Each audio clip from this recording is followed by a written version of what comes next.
નમસ્કાર વિદ્યાર્થી મિત્રો, આજે આપણે સમૂહ 17ના તત્વો વિશે અભ્યાસ કરીશું. તો સમૂહ 17ના તત્વો છે એને હેલોજન તત્વો પણ કહેવામાં આવે છે. તો શા માટે એને હેલોજન તત્વો કહેવામાં આવે છે એના વિશે અભ્યાસ કરીએ.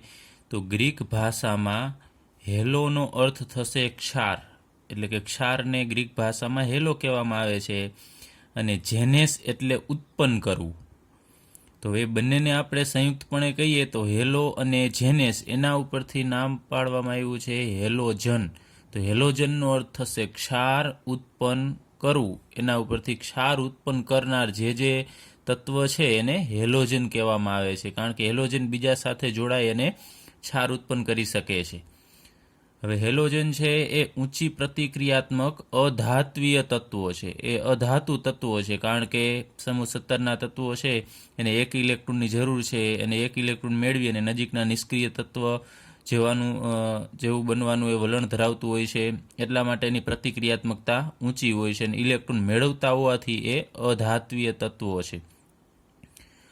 ત્યારબાદ સમૂહ 17ના તત્વો છે એ એકબીજામાં વધુ સમાનતા દર્શાવે છે, એટલે કે એ બધા જે તત્વો છે ફ્લોરિન, ક્લોરિન, બ્રોમિન, આયોડિન, આ બધા તત્વો એકબીજામાં સામ્યતા વધુ છે, અને આટલી બધી સમાનતા છે એ આવર્ત કોષ્ટકના અન્ય સમૂહના તત્વોમાં જોવા મળતી નથી. બીજા બધા સમૂહના તત્વોમાં એટલી સમાનતા નથી, વેરિએશન જોવા મળે છે. એના ગુણધર્મો પણ થોડા બદલતા હોય છે, અમુક કન્ડિશનમાં અમુક અપવાદ જોવા મળે છે. એવું અહીંયા ખૂબ ઓછું છે, સમાનતા છે એ આ બધા તત્વોમાં વધુ જોવા મળશે. તો હેલોજન તત્વોના ભૌતિક અને રાસાયણિક ગુણધર્મોમાં પણ નિયમિતતા જોવા મળે છે, એટલે કે નિયમિત ક્રમણ હોય છે. એટલે કે જેવા ગુણધર્મો ફ્લોરિનના હશે એવા જ ક્લોરિનના, બ્રોમિનના હશે, એટલે એમાં પણ સમાનતા જોવા મળે છે.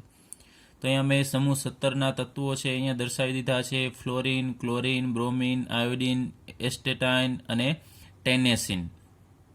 તો અહીંયા મેં બધાની ઇલેક્ટ્રોન રચના લખેલી છે. એમાં ફ્લોરિનની ઇલેક્ટ્રોન રચના હિલિયમ 2s2 2p5, ક્લોરિનની નિયોન 3s2 3p5, બ્રોમિનનું આર્ગોન 3d10 4s2 4p5. એ જ રીતે તમે આ બધાની ઇલેક્ટ્રોન રચના છે જોશો તો બધામાં લાસ્ટમાં અહીંયા 2s2 2p5 જ આવશે, s2p5 જ આવશે, અને 2 નંબર તો એની બાહ્યતમ કક્ષા દર્શાવે છે, અને આવર્તક્રમ પણ થશે. 2s2p છે તો ફ્લોરિન બીજા આવર્તનું તત્વ છે, 3s3p છે તો ક્લોરિન ત્રીજા આવર્તનું તત્વ છે. એ જ રીતે બધાની ઇલેક્ટ્રોન રચના જોશો તો s કક્ષકની અંદર 2 ઇલેક્ટ્રોન અને p કક્ષકની અંદર 5 ઇલેક્ટ્રોન છે. હવે એમાં એસ્ટેટાઇન અને ટેનેસિન આ બે છે રેડિયો સક્રિય તત્વ છે.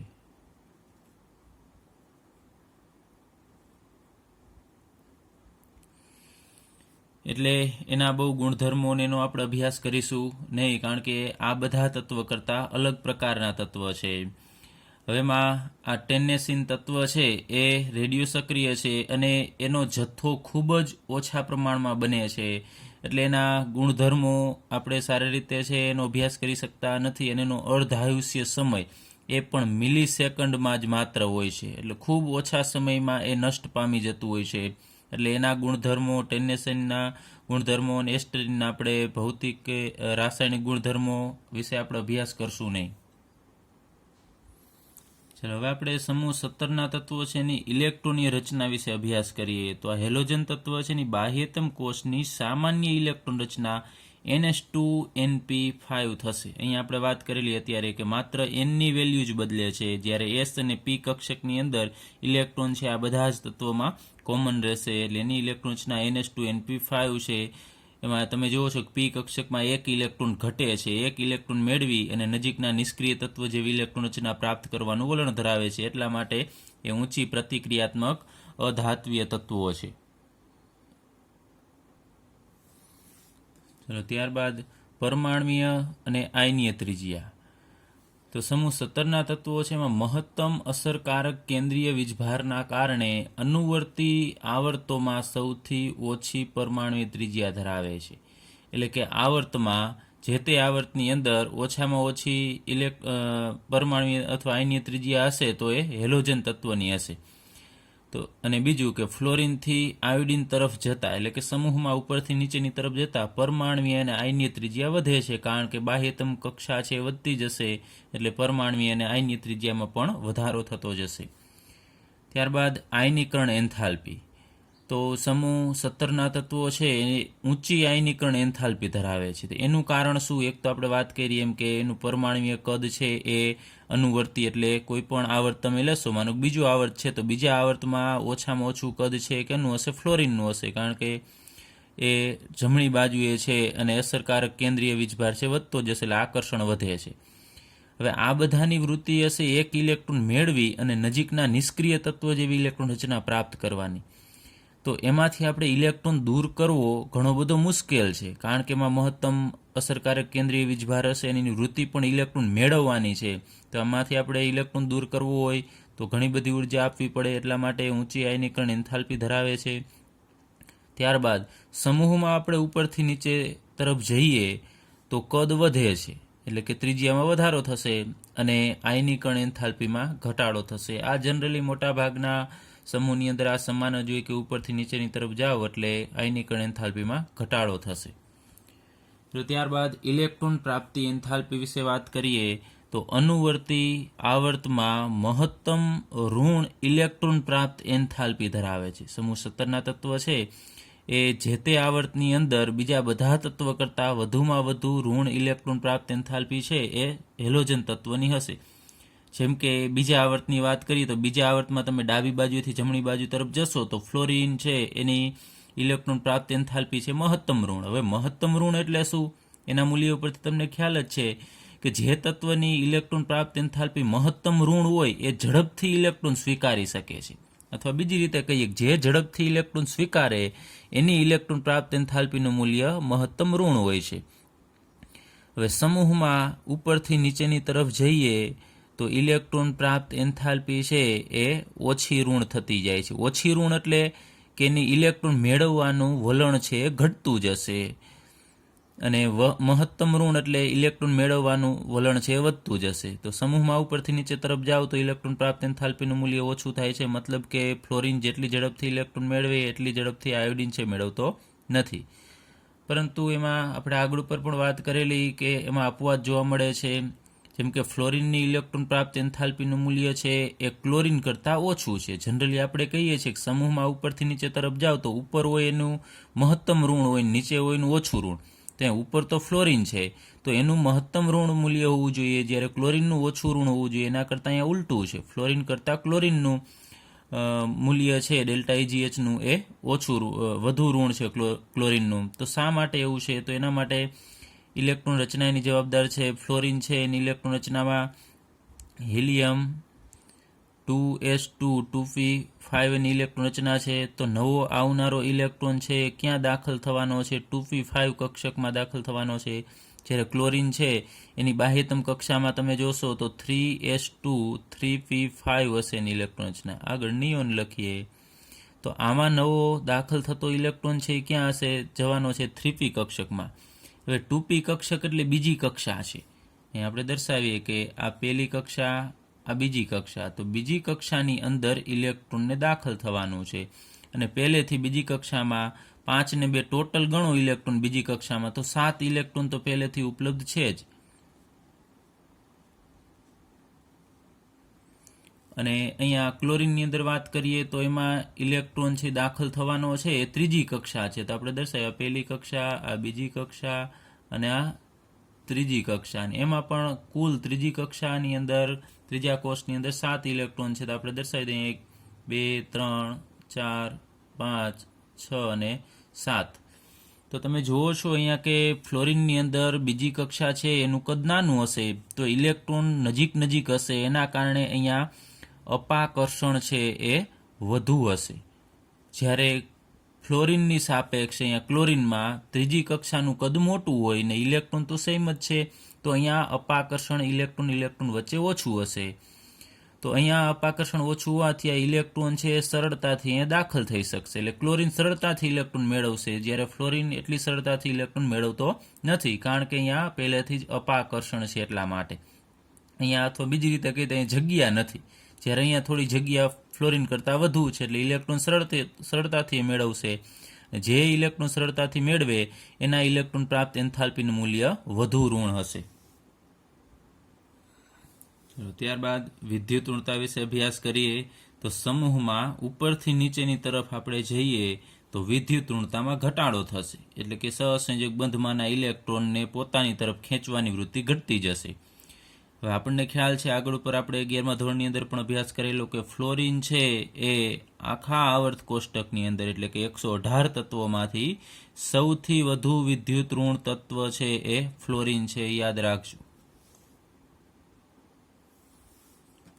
ચલો ત્યારબાદ આપણે હેલોજન તત્વોના રાસાયણિક ગુણધર્મો વિશે અભ્યાસ કરીએ, એટલે કે કેવા પ્રકારની પ્રક્રિયા આપશે. એમાં સૌપ્રથમ આપણે હેલોજન તત્વની ઓક્સિડેશન અવસ્થાઓ અને ત્યારબાદ આપણે અભ્યાસ કરીશું એની રાસાયણિક પ્રતિક્રિયાત્મકતામાં વલણો વિશે. હવે ઓક્સિડેશન અવસ્થા વિશે ચર્ચા કરીએ તો બધા જ હેલોજન તત્વો -1 ઓક્સિડેશન અવસ્થા દર્શાવે છે, એટલે કે બધા તત્વોની ઓક્સિડેશન અવસ્થા જે તે સંયોજનની અંદર. ઓક્સિડેશન અવસ્થા શું છે તમને ખ્યાલ છે? જે તે સંયોજનની અંદર કોઈ પણ તત્વએ બીજાની વિદ્યુત ઋણતાને અનુરૂપ પોતાએ ધારણ કરેલો જે વીજભાર છે એને આપણે ઓક્સિડેશન અવસ્થા કહીએ છીએ. તો બધા જ હેલોજન તત્વોની ઓક્સિડેશન અવસ્થા -1 તો હશે જ. આ ઉપરાંત ક્લોરિન, બ્રોમિન અને આયોડિન છે એ -1 સિવાયની બીજી ઓક્સિડેશન અવસ્થા પણ દર્શાવે છે, જેમ કે +1, +3, +5 અને +7. હવે આપણે આ બધા તત્વો છે એની આ ઓક્સિડેશન અવસ્થા છે ક્લોરિન, બ્રોમિન અને આયોડિનમાં શા માટે જોવા મળે છે એ આપણે એની ઇલેક્ટ્રોન રચના લખી અને આપણે સમજીએ. તો ભૂમિ અવસ્થામાં આપણે ઇલેક્ટ્રોન રચના લખીએ ફ્લોરિન સિવાયની, કેમ કે ફ્લોરિનમાં તો -1 એક જ ઓક્સિડેશન અવસ્થા જોવા મળે છે. તો અહીંયા પહેલી કક્ષા છે એ NS કક્ષક છે, પછી NP કક્ષક અને ND કક્ષક. હવે ફ્લોરિન છે એની અંદર ડી કક્ષક હોતી નથી, આપણને ખ્યાલ છે, કારણ કે ફ્લોરિનમાં બાહ્યતમ કક્ષા છે એના માટે એનનું મૂલ્ય 2 છે, તો બીજી કક્ષામાં ડી કક્ષક હોતી નથી. એટલા માટે આપણે અહીંયા ફ્લોરિન છે દર્શાવેલો નથી, એના સિવાયની ઇલેક્ટ્રોન રચના ગણવી. બધામાં NS2 NP5 ઇલેક્ટ્રોન હશે, S કક્ષકમાં 2 ઇલેક્ટ્રોન હશે અને P કક્ષકની અંદર 5 ઇલેક્ટ્રોન. તો અહીંયા સૌપ્રથમ હુડના નિયમ મુજબ એક ઇલેક્ટ્રોન ગોઠવવા અને પછી અહીંયા ઇલેક્ટ્રોનનું યુગ્મીકરણ કરવું. તો આ રીતે અહીંયા 5 ઇલેક્ટ્રોન છે એની ભૂમિ અવસ્થામાં, એટલે કે નોર્મલી આ રીતે ઇલેક્ટ્રોન ગોઠવાયેલા હશે. હવે એની પ્રથમ ઉત્તેજિત અવસ્થામાં એ ઉર્જા મેળવી અને એક ઇલેક્ટ્રોન છે એ ટ્રાન્સફર થશે. તો અહીંયા જે P કક્ષકનો ઇલેક્ટ્રોન છે એ અહીંયા 4 અને 1 5 ઇલેક્ટ્રોન અહીંયા થશે, NP5. તો અહીંયા P કક્ષકમાં જે યુગ્મિત ઇલેક્ટ્રોન છે એ અહીંયાથી નીકળી અને આ ડી કક્ષકની અંદર દાખલ થશે. તો પ્રથમ ઉત્તેજિત અવસ્થામાં S કક્ષકના ઇલેક્ટ્રોન એમનેમ રહેશે, P કક્ષકના અહીંયા જે 2 યુગ્મિત હતા એમાંથી એક ઇલેક્ટ્રોન નીકળી જશે અને એ ઇલેક્ટ્રોન છે અહીંયા ડી કક્ષકની અંદર દાખલ થશે.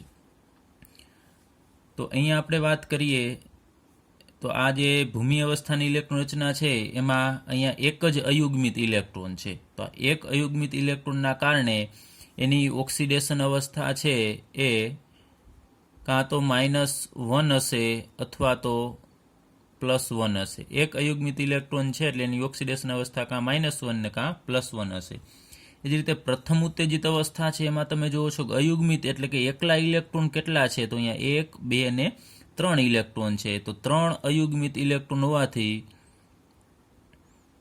એની ઓક્સિડેશન અવસ્થા છે કેટલી થશે? હવે -3 ન હોય, એની ઓક્સિડેશન અવસ્થા +3 હશે, એટલે +3 ઓક્સિડેશન અવસ્થા એની જોવા મળશે. અહીંયા જોવો છો તમે, કાં +1 હોય કાં +3. તો +3 કેના કારણે હોય છે? પ્રથમ ઉત્તેજિત અવસ્થામાં 3 અયુગ્મિત ઇલેક્ટ્રોન છે એટલે એની ઓક્સિડેશન અવસ્થા +3 હશે.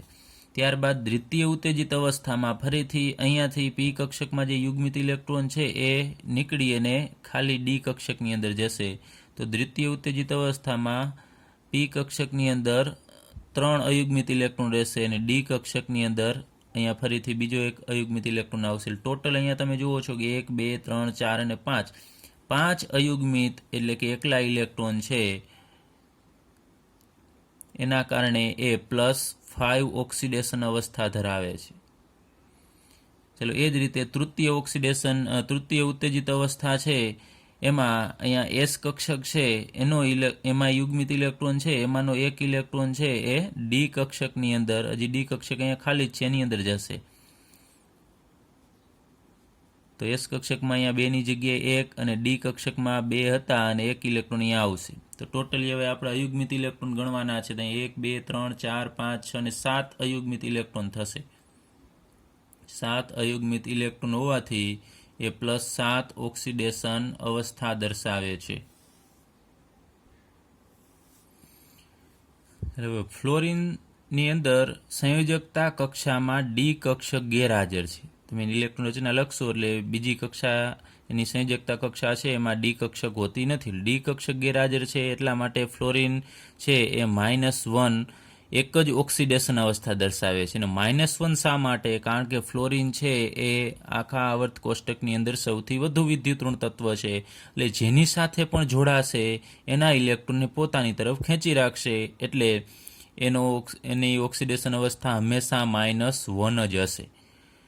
ત્યારબાદ ક્લોરિન, બ્રોમિન અને આયોડિન છે એ ફ્લોરિન અને ઓક્સિજન સાથે ઉચ્ચ ઓક્સિડેશન અવસ્થા ધરાવતા આંતર હેલોજન સંયોજન અને ઓક્સો એસિડ સંયોજનો બનાવે છે કે જેની અંદર ઉચ્ચ ઓક્સિડેશન અવસ્થા હશે. એટલે કે +3, +5, +7 જેવી ઓક્સિડેશન અવસ્થાઓ જોવા મળે છે. પણ ક્યારે? આ ત્રણેય તત્વો ફ્લોરિન અને ઓક્સિજન સાથે જોડાય. હવે આ હેલોજન તત્વ છે એ ફ્લોરિન સાથે જોડાય એટલે કે હેલોજન બીજા હેલોજન સાથે જોડાઈને જે સંયોજન બનાવે ને એને આપણે આંતર હેલોજન સંયોજન કહીએ છીએ. આના વિશે આપણે હમણાં આગળ ઉપર ચર્ચા કરીશું ત્યારે ડિટેલમાં અભ્યાસ કરીશું. તો આંતર હેલોજન સંયોજનમાં Cl છે એ F3 સાથે પ્રક્રિયા કરે છે 3 ફ્લોરિન સાથે, તો ClF3 બનાવશે. એ જ રીતે આયોડિન છે 5 ફ્લોરિન સાથે પ્રક્રિયા કરીને IF5 બનાવે છે. ClF3માં ક્લોરિન છે એનો ઓક્સિડેશનાંક +3 હશે.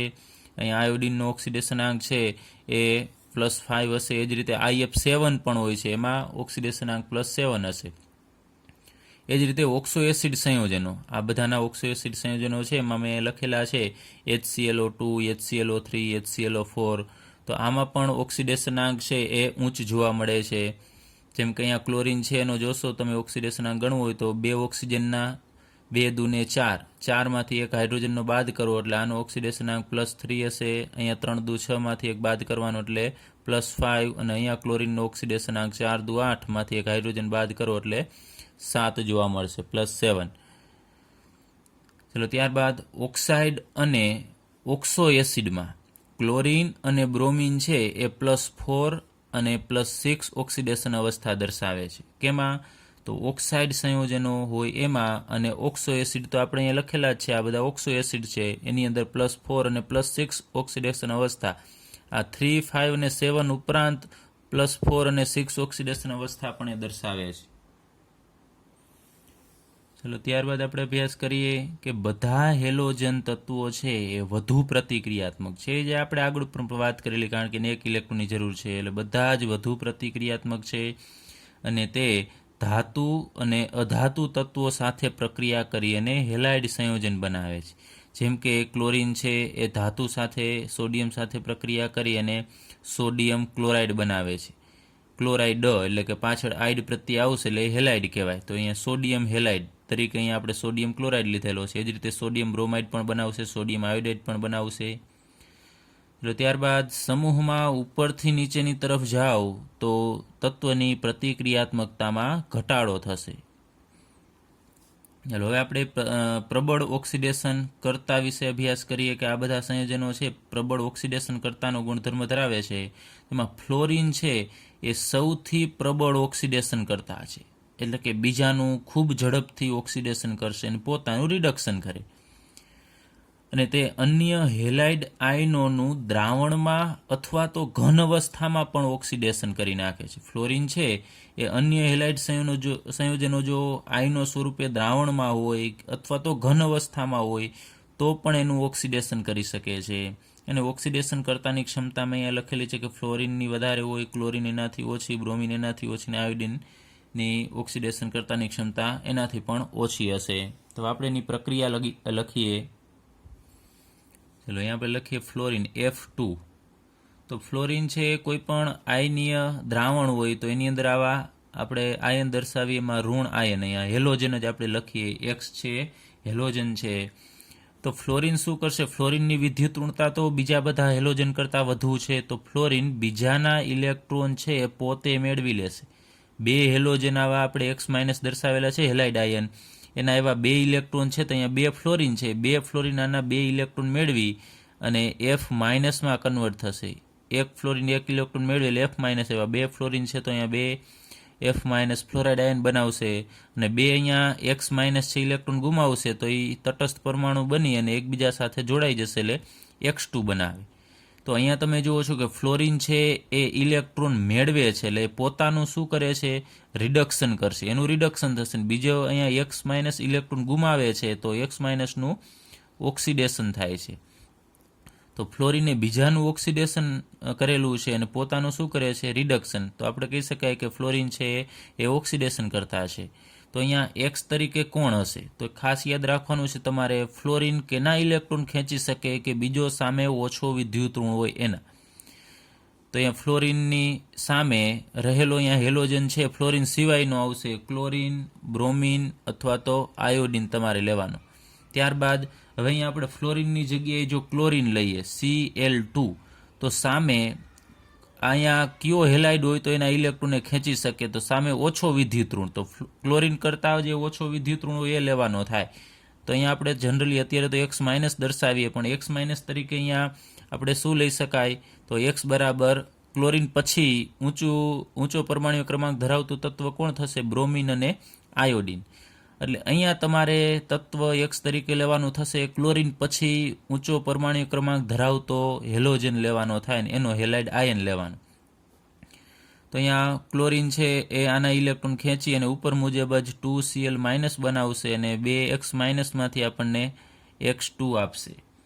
એ જ રીતે બ્રોમિન Br2 આપણે અહીંયા લખીએ તો બ્રોમિન છે સામે બ્રોમિન કરતાં વધુ પરમાણુ ક્રમાંક ધરાવતું તત્વ કયું થશે, તો આયોડિન. તો તમારે અહીંયા આયોડિન જ લખવું પડશે, I2 માઇનસ આપણે અહીંયા લેવું પડશે. તો I માઇનસના ઇલેક્ટ્રોન છે એ બ્રોમિન ખેંચી લેશે તો અહીંયા 2Br માઇનસ બનાવશે અને 2I માઇનસમાંથી આયોડાઇડ આયનમાંથી આપણને આયોડિન મળશે. હવે એનાથી ઉલટું એટલા માટે નથી થતું કારણ કે બ્રોમિન છે અને સામે તમે F માઇનસ રાખો તો F માઇનસના ઇલેક્ટ્રોન બ્રોમિન ખેંચી શકતો નથી કારણ કે બ્રોમિનની ફ્લોરિન કરતાં વિદ્યુતઋણતા ઓછી છે એટલે એનું ઓક્સિડેશન કરી શકતો નથી. તો કોણ કેનું ઓક્સિડેશન કરી શકે, તો ફ્લોરિન છે એ ક્લોરાઇડનું ઓક્સિડેશન કરી શકે, પછી ક્લોરિન છે એ કેનું કરી શકે, બ્રોમાઇડનું કરી શકે, બ્રોમિન છે આયોડાઇડનું કરી શકે, અથવા આનું પણ થઈ શકે, ફ્લોરિન છે એ કેનું કરી શકે, આ ત્રણેયનું ઓક્સિડેશન છે એ કરી શકશે, ક્લોરિન છે એ આ બંનેનું ઓક્સિડેશન કરી શકે અને બ્રોમિન છે એ આયોડિનનું, અને આયોડિન આગળના એક પણનું ઓક્સિડેશન કરી શકશે નહીં. હવે અહીંયા તમે જુઓ છો કે ઓક્સિડેશન કરતાની ક્ષમતા છે સમૂહમાં ઉપરથી નીચે તરફ જઈએ તો ઘટતી જાય છે. એનું રીઝન શું છે, એની ઓક્સિડેશન કરવાની ક્ષમતા એના પ્રમાણિત વિદ્યુત ધ્રુવ પોટેન્શિયલ ઉપર આધાર રાખે છે, એટલે કે E0 રિડક્શન ઉપર આધાર રાખે છે. એ આપણને કોષ્ટકમાં એની બધાની વેલ્યુ છે આપેલી છે, એના ઉપરથી તમે જોઈ શકો. આ ઉપરાંત આપણે બીજું લઈએ કે હેલોજન છે X2, એને આપણે તોડવા માટે, કેમ કે હેલોજનમાંથી આપણે X માઇનસ બનાવવાનું છે તો એ X2 એ 1 મોલ છે, પરંતુ આપણે જે કોઈ પણ વેલ્યુ હોય એક પરમાણુ માટે લાગુ પડે તો અહીંયા 1/2 આપણે લખીએ. X2 ગેસ અવસ્થામાં છે એને આપણે તોડવો પડે, પહેલાં તો એક આખો અણુ હોય આ રીતે XX એને તોડવાનો છે. તો એક બંધ તોડવા માટે કેટલી ઉર્જા આપવી પડે એ આપણે લખીએ તો એને આપણે બોન્ડ ડિસોસિએશન એન્થાલ્પી કહીએ છીએ, એટલે ડેલ્ટા DISSH0, એટલે કે આ બંધ વિયોજન એન્થાલ્પી છે.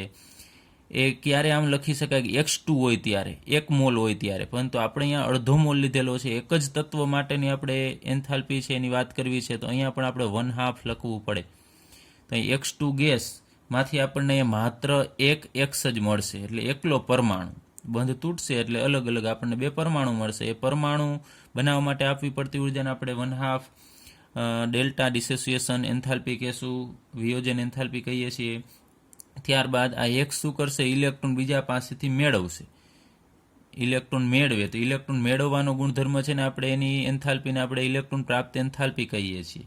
એમાંથી ઇલેક્ટ્રોન મેળવેલી X માઇનસમાં એ કન્વર્ટ થશે. પછી ગેસ અવસ્થામાં છે એમાંથી એને એક્યુઅસ જલીય અવસ્થામાં જવું છે, એટલે આપણે જલીય દ્રાવણની વાત કરીએ તો એને પાણી સાથે જોડાવાનું હોય, તો પાણી સાથે જોડાય એ દરમિયાન એ ઉર્જા છે મુક્ત કરતું હોય છે. તો હાઇડ્રેશન એન્થાલ્પી કહેવાય એને, ડેલ્ટા એચ હાઇડ્રેશન એટલે જલીયકરણ એન્થાલ્પી. એટલે એક્સ માઇનસમાંથી એ પાણી સાથે જોડાય અને આપણે એને એક્સ માઇનસ એક્યુએસ વડે દર્શાવીએ છીએ. તો આ બધી એન્થાલ્પી છે એ પણ એની ઓક્સિડેશન કરતાની ક્ષમતા ઉપર અસર કરે છે.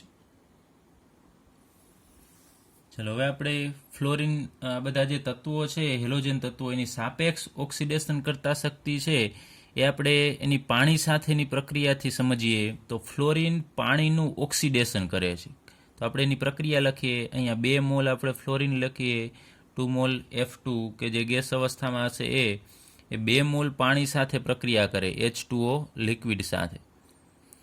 તો અહીંયા ફ્લોરિન 4 ફ્લોરિનના પરમાણુ છે અને અહીંયા 4 હાઇડ્રોજન છે. તો ચારેય હાઇડ્રોજન પાસેથી એક ઇલેક્ટ્રોન છે ફ્લોરિન મેળવી લેશે. તો અહીંયા 2 ને 4 જે ફ્લોરિન છે એમાંથી આપણને 4F માઇનસ એટલે કે ફ્લોરાઇડ આયન આપશે કે જે પાણીમાં જ રહેશે એટલે એક્યુએસ અવસ્થામાં. અને ત્યારબાદ અહીંયા 4H છે એ ઇલેક્ટ્રોન ગુમાવે છે તો એમાંથી આપણને 4H પ્લસ આપશે, 4H પ્લસ એ પણ એક્યુએસ અવસ્થામાં.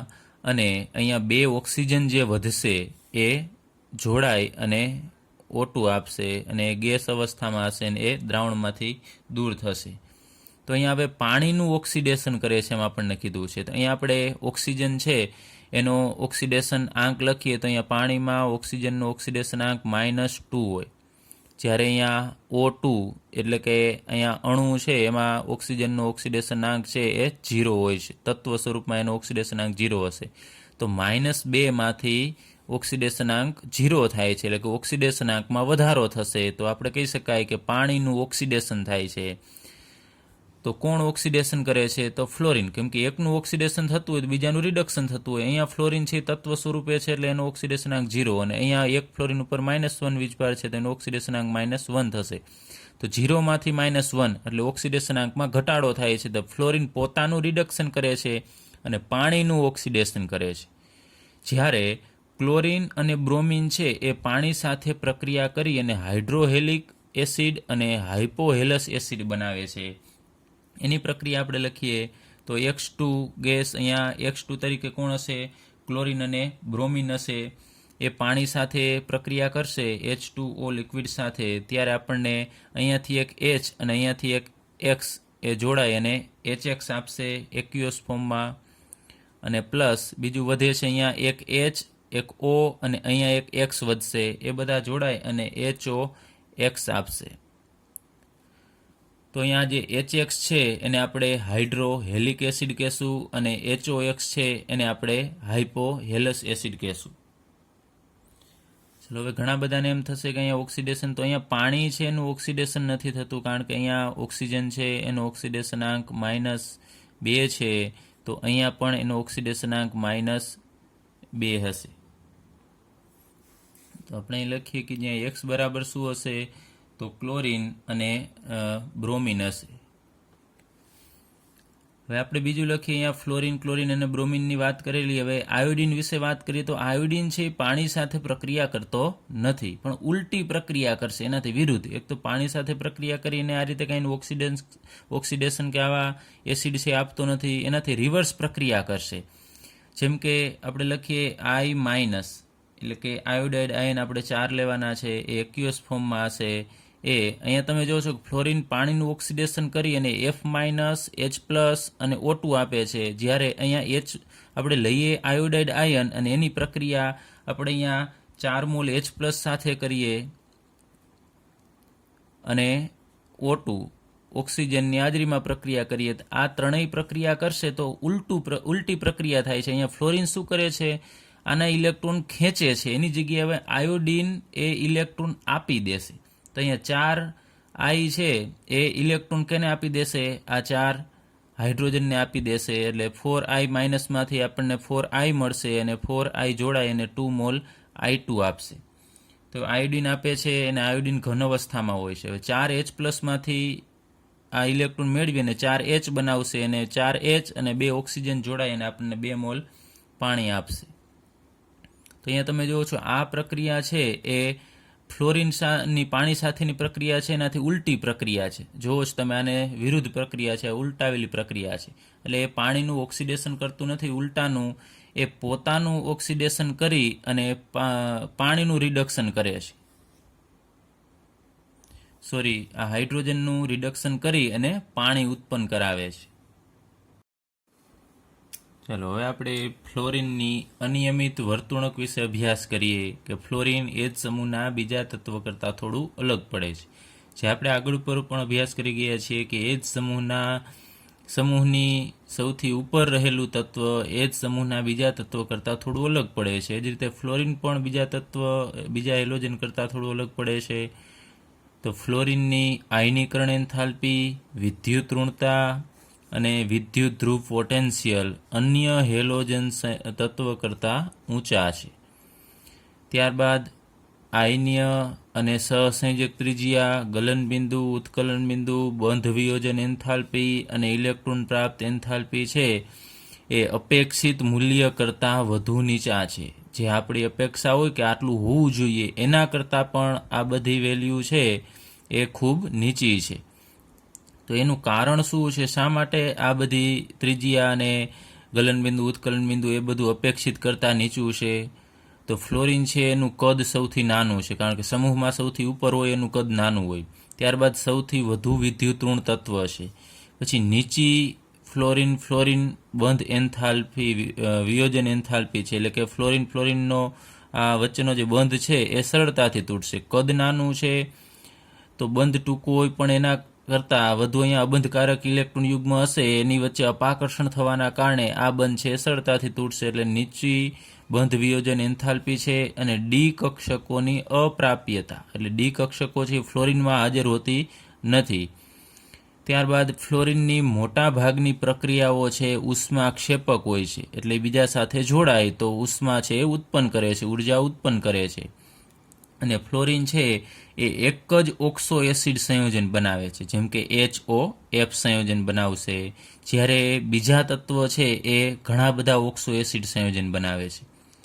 ત્યારબાદ તમને ખ્યાલ છે કે ફ્લોરિન છે એ પ્રબળ હાઇડ્રોજન બંધ બનાવે છે, અને પ્રબળ હાઇડ્રોજન બંધના કારણે HF એટલે કે હાઇડ્રોજન ફ્લોરાઇડ છે એ પ્રવાહી અવસ્થામાં જોવા મળે છે, જ્યારે અન્ય હેલાઇડ છે, હાઇડ્રોજન હેલાઇડ એ વાયુ અવસ્થામાં જોવા મળે છે. અને અહીંયા એક્સની જગ્યાએ આપણે લખી શકીએ ફ્લોરિન સિવાયના ક્લોરિનથી આયોડિન, એ બધા હાઇડ્રોજન હેલાઇડ છે વાયુ અવસ્થામાં, જ્યારે HF એક જ પ્રવાહી અને એનું કારણ હાઇડ્રોજન બંધ. તો આપણે એમ પણ કહી શકાય ફ્લોરિન છે એ હાઇડ્રોજન બંધ બનાવી શકે છે, જ્યારે બીજા એટલા પ્રબળ હાઇડ્રોજન બંધ બનાવી શકતા નથી. ક્લોરિન પણ ક્યારેક અમુક સંજોગોમાં બનાવે છે, બાકી બીજા બ્રોમિન, આયોડિન તો બનાવતા જ નથી.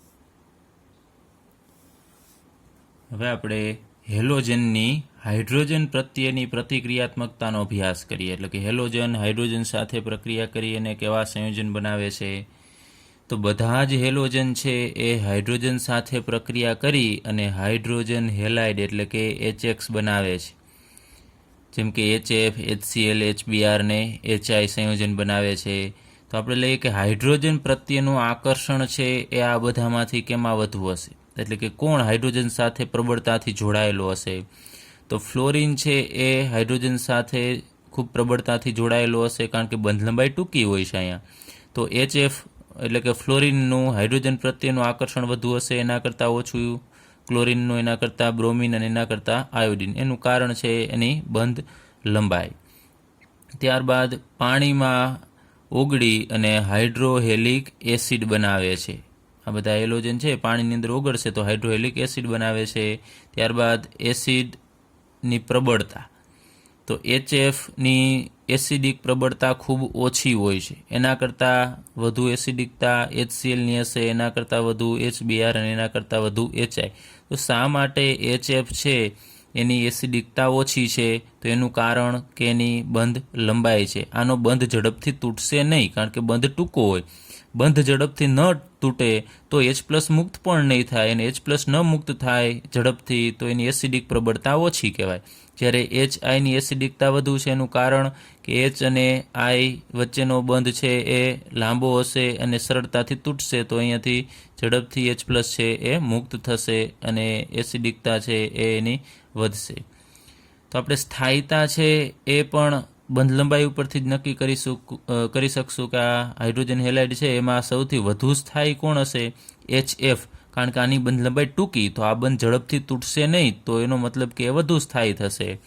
અને HIનો બંધ છે એ લાંબો હશે તો ઝડપથી તૂટશે, તો ઝડપથી તૂટી જતું હોવાથી એ ઓછો સ્થાયી કહેવાય. તો સ્થાયીતા વધુ HFની અને ઓછામાં ઓછી સ્થાયીતા HIની. તો એસિડિક પ્રબળતા અને સ્થાયીતાનો ક્રમ એકબીજાથી વિરુદ્ધ છે. તમે જુઓ છો કે જે સ્થાયી હશે એ ઝડપથી H+ મુક્ત નહીં કરે, તો એની એસિડિક પ્રબળતા ઓછી. ત્યારબાદ બંધ વિયોજન એન્થાલ્પીનું આપણને પૂછે, તો બંધ વિયોજન એન્થાલ્પી છે કેની ઓછી હોય છે?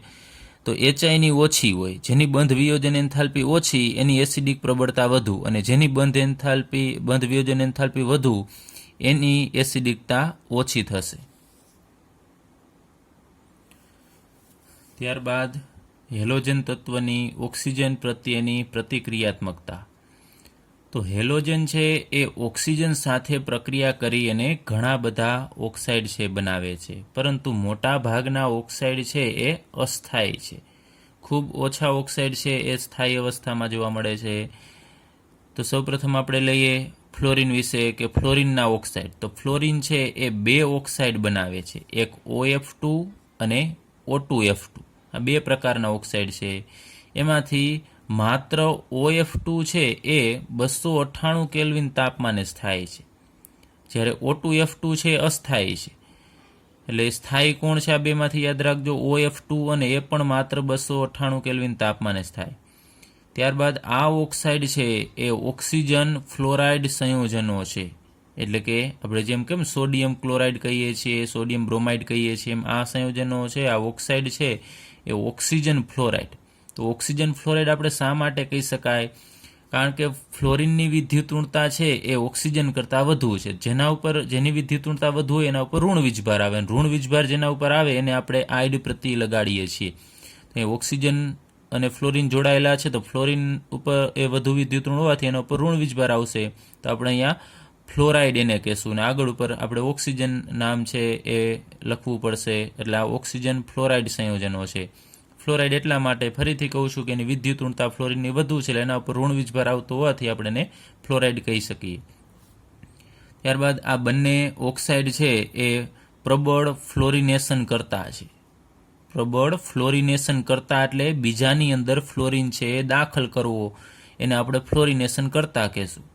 જેમ કે પ્લુટોનિયમ છે એની પ્રક્રિયા O2F2 સાથે આ વધુ અસ્થાયી છે, તો એ ઝડપથી પ્રક્રિયા કરશે. તો O2F2 છે એ પ્લુટોનિયમ સાથે પ્રક્રિયા કરશે, તો પ્લુટોનિયમની અંદર એ ફ્લોરિન દાખલ કરાવશે. તો Pu આપણને PuF6. આ પ્રક્રિયા મેં બેલેન્સ કરેલી નથી, માત્ર તમને એમને નોર્મલી જ સમજાવું છું કે પ્લુટોનિયમ O2F2 સાથે પ્રક્રિયા કરી અને PuF6 બનાવે છે. તો અહીંયા તમે જુઓ છો પ્લુટોનિયમની અંદર ફ્લોરિન દાખલ થાય છે, તો આપણે O2F2 ને ફ્લોરિનેશન કરતા કહેશું કે બીજાની અંદર ફ્લોરિન દાખલ કરાવે છે અને એનું ઓક્સિડેશન કરે છે.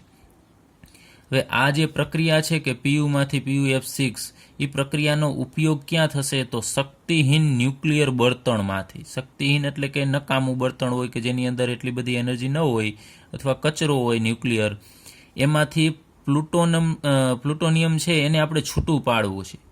તો પ્લુટોનિયમને PuF6 તરીકે દૂર કરવા માટે આ ઓક્સાઇડ છે એનો ઉપયોગ કરવામાં આવે છે.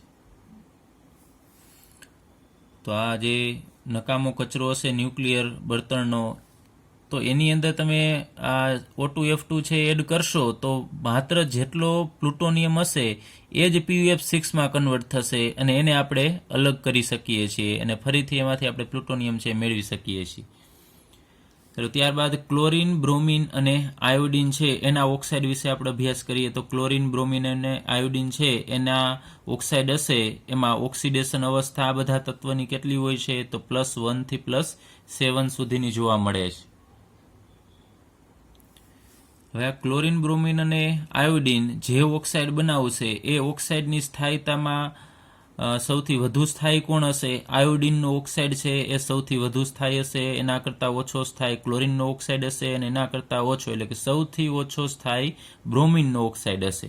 તો એનું આપણે કારણ લઈએ કે શા માટે આ બધાના ઓક્સાઇડની સ્થાયીતામાં આટલો ફેરફાર જોવા મળે છે.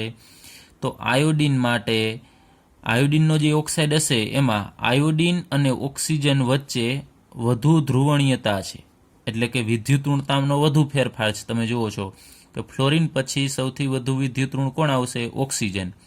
અને આયોડિનની વિદ્યુતઋણતા છે એ બધા હેલોજનમાં સૌથી ઓછી છે. તો અહીંયા વિદ્યુતઋણતાનો સૌથી મોટો તફાવત હોવાના કારણે એ વધુ ધ્રુવણીયતા ધરાવે છે, એટલે કે બંધ પોલેરાઇઝ થશે, ધ્રુવીયતા વધુ જોવા મળશે.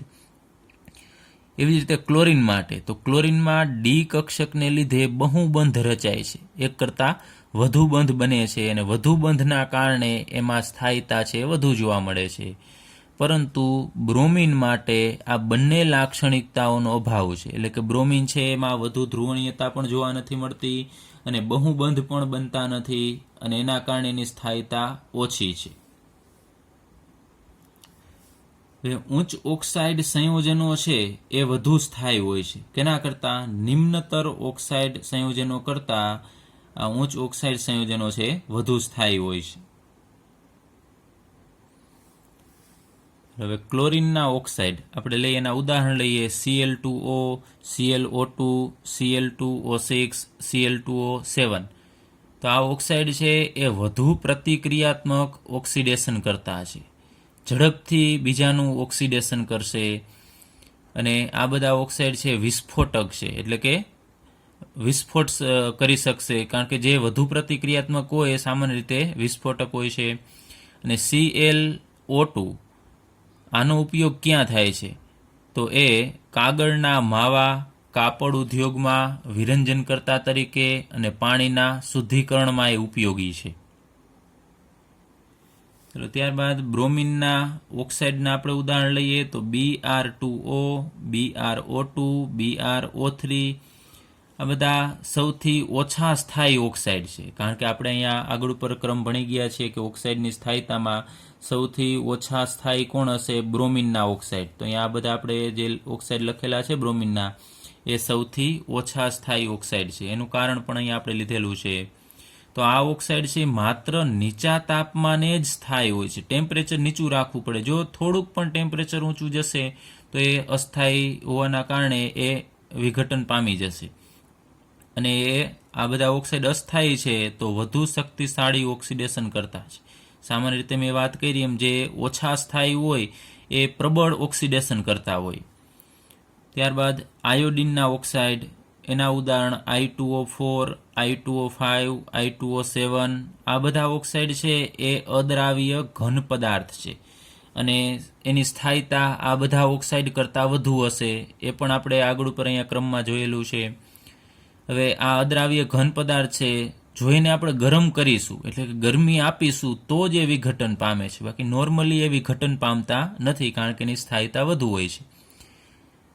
I2O5 આમાંનો I2O5 ઓક્સાઇડ છે એ ખૂબ સારો ઓક્સિડેશન કરતા છે, બીજાનું ઝડપથી ઓક્સિડેશન કરી શકે છે અને તે કાર્બન મોનોક્સાઇડના માપનમાં ઉપયોગી છે.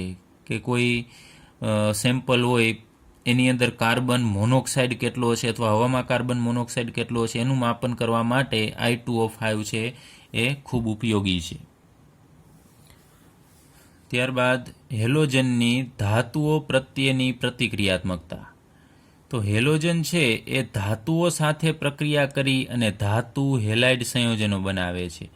જેમ કે આપણે ઉદાહરણ લઈએ મેગ્નેશિયમ કે જે સોલિડ અવસ્થામાં છે, તો મેગ્નેશિયમ ધાતુ, બ્રોમિન Br2 કે જે લિક્વિડ ફોર્મમાં હશે, બ્રોમિન છે પ્રવાહી અવસ્થામાં જોવા મળે છે, તો મેગ્નેશિયમ બ્રોમિન સાથે પ્રક્રિયા કરી અને MgBr2 એટલે કે મેગ્નેશિયમ બ્રોમાઇડ બનાવે છે. આમાં Mg ઉપર 2+ હોય અને Br ઉપર માઇનસ વીજભાર હશે. તો આને આપણે ધાતુ હેલાઇડ, અને આ ધાતુ હેલાઇડનું નામ થશે મેગ્નેશિયમ બ્રોમાઇડ, કે જે સોલિડ અવસ્થામાં હોય છે. તો આના જે ધાતુ હેલાઇડ હશે, એટલે કે ધાતુ સાથે હેલોજન પ્રક્રિયા કરીને જે ધાતુ હેલાઇડ બનાવે છે, એની આયનીય લાક્ષણિકતા વિશે આપણે અભ્યાસ કરીએ કે કેમાં આયોનિક લક્ષણ વધુ હશે. તો MF એટલે કે ધાતુ ફ્લોરાઇડની અંદર આયનીય લક્ષણ છે સૌથી વધુ હશે, અને પછી MClમાં એનાથી ઓછું હશે, MBrમાં એનાથી ઓછું હશે, અને MIમાં એમાંથી સૌથી ઓછું આયનીય લક્ષણ છે MIમાં હશે, કે જ્યાં M શું છે, એક સંયોજક ધાતુ છે. જેમ કે સોડિયમ છે, પોટેશિયમ છે, એ બધી એક સંયોજક ધાતુ કહેવાય. તો આવો ક્રમ શા માટે જોવા મળે છે? શા માટે MF સંયોજન છે એમાં આયનીય લક્ષણ છે સૌથી વધુ છે? કારણ કે MFમાં ફ્લોરિન છે એની વિદ્યુતઋણતા સૌથી વધુ છે. તો જેમ વિદ્યુતઋણતા વધુ તેમ આયનીય લક્ષણ વધુ હોય, કારણ કે બંધના ઇલેક્ટ્રોનને પોતાની તરફ ખેંચશે. જેમ વધુ ઇલેક્ટ્રોન ખેંચે એમ ઋણ વીજભાર ઉત્પન્ન થશે. માનો કે આપણે લખીએ M અને આ F, તો ફ્લોરિનની વિદ્યુતઋણતા વધુ છે, આ બંધના ઇલેક્ટ્રોન ફ્લોરિન વધુ ખેંચશે, તો આના ઉપર ડેલ્ટા માઇનસ છે વધુ ઉત્પન્ન થશે, તો આના ઉપર ડેલ્ટા પ્લસ વધુ ઉત્પન્ન થશે. તો જેમ પ્લસ અને માઇનસ ચાર્જ છે વધુ ઉત્પન્ન થશે એમ એમાં આયનીય લક્ષણ છે વધુ જોવા મળશે. ત્યારબાદ ઉચ્ચ ઓક્સિડેશન અવસ્થાવાળા હેલાઇડ સંયોજનો છે એ નિમ્ન ઓક્સિડેશન અવસ્થાવાળા હેલાઇડ સંયોજનો કરતાં વધુ સહસંયોજક છે. આપણે સહસંયોજકતાની વાત કરીએ કે હવે સહસંયોજકતા એટલે કે ભાગીદારી. અહીંયા ઇલેક્ટ્રોનને ખેંચી રાખવાની વૃત્તિ, મેળવી લેવાની વૃત્તિ હોય તો આયનીય લક્ષણ ઉત્પન્ન થાય, અને જો ભાગીદારીની વૃત્તિ હશે તો સહસંયોજકતા છે એ અહીંયા આપણે લાગુ પાડી શકાય. તો અહીંયા આપણે ઉચ્ચ ઓક્સિડેશન અવસ્થાવાળા અને નિમ્ન ઓક્સિડેશન અવસ્થાવાળા આપણે અહીંયા હેલાઇડ છે લીધેલા છે. તો વાત કરેલી કે ઉચ્ચ ઓક્સિડેશન અવસ્થાવાળા જે હેલાઇડ છે એમાં સહસંયોજક લક્ષણ વધુ હશે. તો જેમ કે SnCl4, એની ઓક્સિડેશન અવસ્થા SnCl4માં SN ઉપર +4 ઓક્સિડેશનાંક હોય છે, અને SnCl2માં +2. તો સૌથી વધુ ઓક્સિડેશન અવસ્થા ધરાવતો હેલાઇડ કયો થશે? SnCl4. તો એમાં સહસંયોજકતા વધુ હશે, એટલે કે SnCl2 કરતાં SnCl4 છે વધુ સહસંયોજક હશે. એ જ રીતે PbCl4 છે એ PbCl2 કરતાં વધુ સહસંયોજક, SbCl5 SbCl3 કરતાં વધુ સહસંયોજક હશે. અહીંયા Sbમાં એનો ઓક્સિડેશનાંક કેટલો હશે? +5 હશે, જ્યારે અહીંયા +3 હશે. અને UF6 એટલે યુરેનિયમ હેક્ઝાફ્લોરાઇડ કરતાં યુરેનિયમ હેક્ઝાફ્લોરાઇડ છે એ યુરેનિયમ ટેટ્રાફ્લોરાઇડ કરતાં વધુ સહસંયોજક હશે. હવે આપણે છેલ્લે અભ્યાસ કરીએ અન્ય હેલોજન તત્વો પ્રત્યે હેલોજન તત્વોની પ્રતિક્રિયાત્મકતા. એટલે કે એક હેલોજન બીજા હેલોજન સાથે કેવી પ્રક્રિયા કરશે. તો આપણે આગળ ઉપર વાત કરેલી આની કે હેલોજન તત્વો અન્ય હેલોજન તત્વો સાથે સંયોજાય અને જે સંયોજન બનાવે એને આપણે આંતર હેલોજન સંયોજનો કહીએ છીએ. ફરીથી એક વખત આંતર હેલોજન સંયોજન કેને કહેવાય? તો એક હેલોજન તત્વ બીજા હેલોજન તત્વ સાથે સંયોજાય અને જે સંયોજન બનાવશે એને આપણે આંતર હેલોજન સંયોજન કહેશું. જેમ કે અહીંયા આપણે ઉદાહરણ લીધેલા છે X ડેશ. તો અહીંયા X છે હેલોજન છે અને X ડેશ છે એ અન્ય હેલોજન છે. અને અહીંયા X આટલા પ્રકારના એ આંતર હેલોજન સંયોજન બનાવે છે: X dash, X dash 3, X dash 5 અને X ડેશ 7. તો જ્યાં X છે એ મોટા કદનો હેલોજન છે અને X ડેશ છે એ નાના કદનો હેલોજન છે. તો અહીંયા X ડેશમાં અહીંયા Xનો ઓક્સિડેશનાંક +1 હશે, X ડેશ 3માં Xનો ઓક્સિડેશનાંક +3, અહીંયા +5 અને આમાં +7 છે જોવા મળે છે. તો અહીંયા આપણે આનું ઉદાહરણ એક લઈએ, IF. તો આયોડિનનું કદ છે એ તમને ખ્યાલ છે મોટું છે. આયોડિન છે મોટા કદનો હેલોજન કહેવાય અને F છે એનું કદ છે એ નાનું હશે. તો અહીંયા આપણે વાત કરી X છે એ મોટા કદનો હેલોજન અને X ડેશ છે નાના કદનો હેલોજન, એટલે IF સંયોજન છે એને આપણે આંતર હેલોજન સંયોજન કહેશું. આંતર એટલે વચ્ચે, ને હેલોજન એટલે હેલોજન. હેલોજન વચ્ચે પ્રક્રિયા થઈને જે સંયોજન બને એને આપણે આંતર હેલોજન કહીએ છીએ. ત્યારબાદ બીજું ઉદાહરણ લઈએ X ડેશ 3 પ્રકારનું IF3, પછી અહીંયા F5 અને IF7. તો અહીંયા આયોડિનનું કદ છે ફ્લોરિન કરતાં દરેકમાં મોટું છે અને ફ્લોરિનનું કદ છે નાનું છે.